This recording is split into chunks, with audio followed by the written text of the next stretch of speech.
Hello and welcome to New Filmmakers Los Angeles in partnership with Movie Maker magazine. My name is Danny DeLillo and we're here at the South Park Center and I'm delighted to be joined with Tianwei with her fantastic film, Nana. Let's take a look at the clip. Ooh, relax, fucker! I could have shot your head off right now. Nice shooting.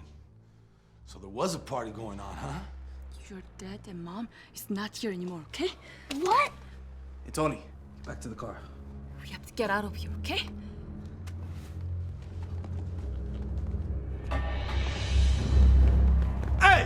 Hey, stop! No! There's some people running over here, dog!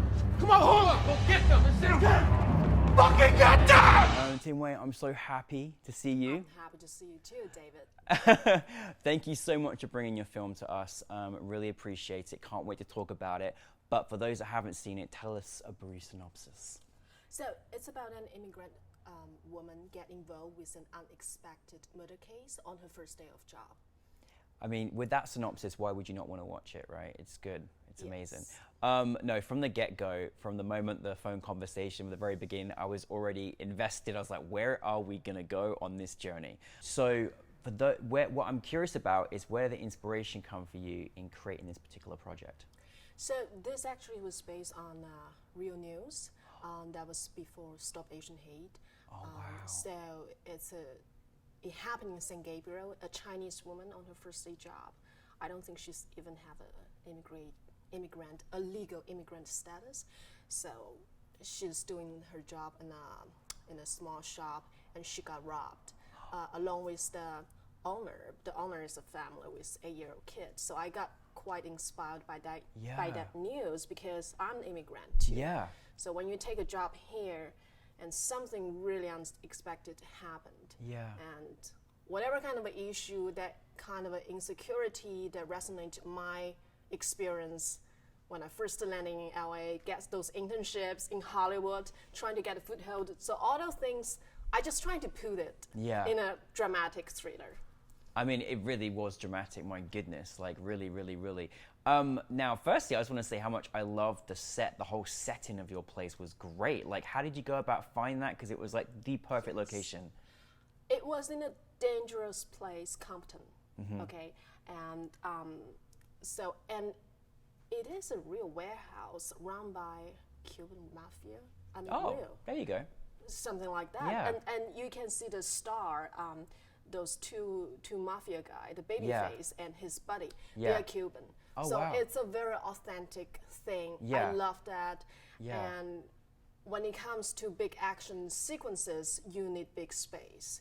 So we spend so many times there and location scout, and people are so nice to us. Yeah, we can help you, those guys, and they're just doing those boxing stuff.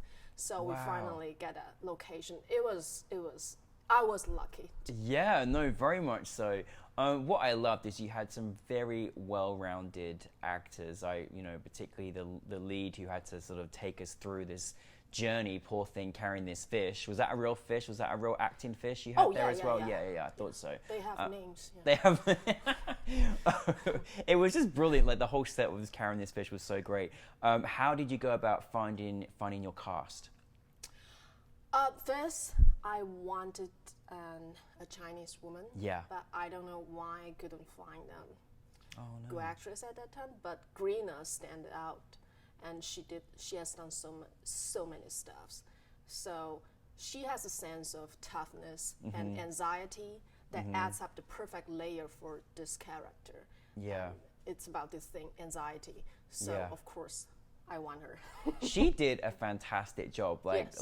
Really, she's just like, I do not need this in my day. Like, she's just trying to get on with her life, and then this horrible experience happens, and she just did a great job. How do you work as a director? I mean, obviously you had a lot of action in here, movement, etc. Do you know exactly how you want things to look going into it? Do you kind of express on set of improvisation? How is that experience for you? First of all, I'm also an actress, so actress and writer. So this is my job to make sure the script is ready for my cast to really attract them to come to Yeah. work with me. So I make sure the story is good, and I act myself about certain things. Then I do lots of a rehearsal and lots of a meeting, especially the first meeting, Grina, after she read the script, she just told me the similar experience like Nana Wow. when she, at her early age, when she trying to study acting in Europe.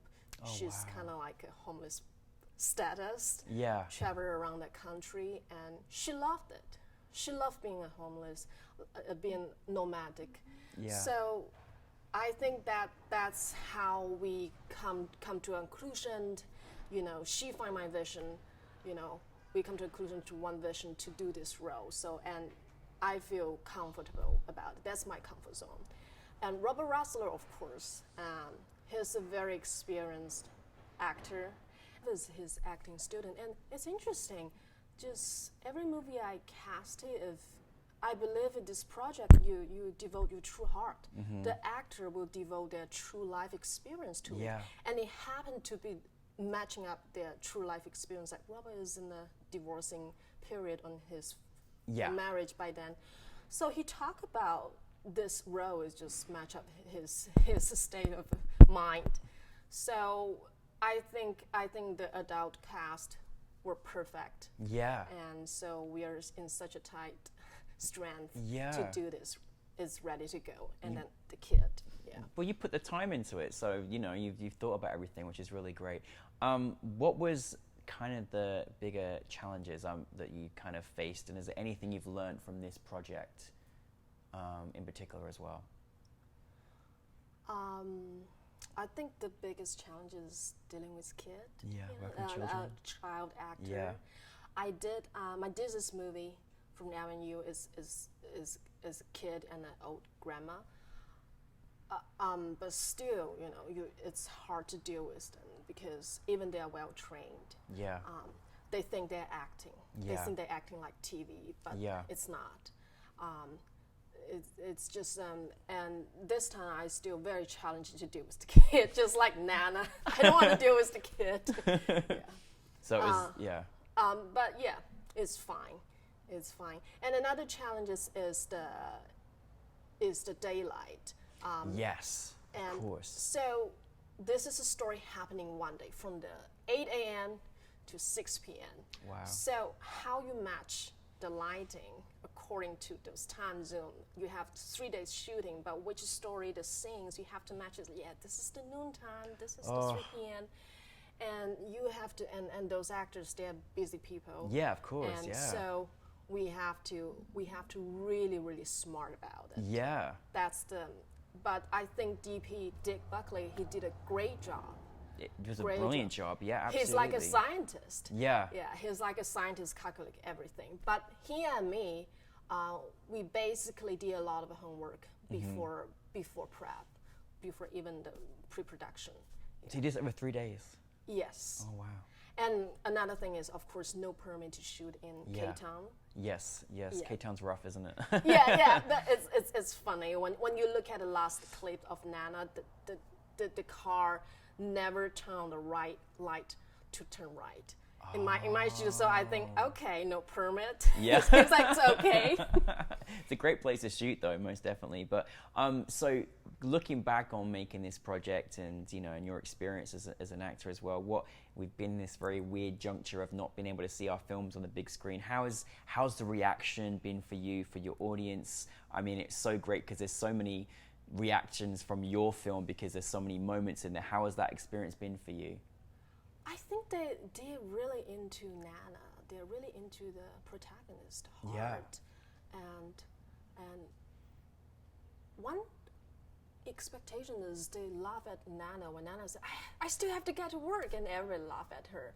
Yeah. But that's what I want because that's immigrant. Yeah. You know, you have to make money. Yeah. No matter what happened today, maybe there is an earthquake and you Yeah. guys can't go to some kind.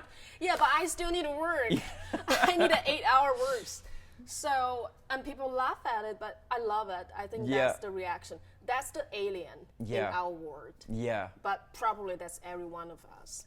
I love that you took that dynamic on her character. I could see her being a whole TV series, and I think what is real as what she was saying, like, I need to get to work, the way you put it out there was also very funny. Like, I mean, it was just like this dark comedy thriller, you know, but had these elements in there that showed such complexity about her character, which I love. So I'm in love with Nana too. Nana's amazing, great protagonist that you've created there for sure. What is next for you, Tianwei? So during the pandemic, I wrote a bunch of TV comedy pilots because, and on the other hand, it's kind of schizophrenia. I wrote a serious thriller, psychological thriller, which is based on a true historical event. And late 19th century, Scott Valley now is the East Sile County, the headquarters of Costco. So there was a massacre on Wolf Brothers Farm. 30 Chinese farmers, immigrant farmers, disappeared. So I'm writing a thriller based on that. Oh my goodness. Oh, I can't wait. You've always got some very, very good stories to bring to us. That's amazing. In your experience thus far as an actor, director, writer, filmmaker, do you have kind of any advice you can share to other budding filmmakers out there that you kind of try to follow in your creativity? I think character is the most important element about the whole storytelling, and you have to devote so much skills and experience and watching the movie and practices to hone your character arc in the story, and because that's what ultimately lead audience, and that's what ultimately make this movie shine. Yeah. You know, after so many, probably many years later when people look back. Yeah. So I think I love being director and writer because that's the process. I wanna fully absorb in one project, in one story, in that world. So I mean, the advice to be a filmmaker is just you have to absorb yourself in that world, in that story. I feel like you cover everything, which is why I feel like it was so slick, and you did such a great job with Nana. I hope we can see more of Nana. Maybe she'll pop up sometime soon, hopefully. But well done on this film, and thank you, Tianwei, for being with us. So thank you very much. Thank you, Jamie. Thank you.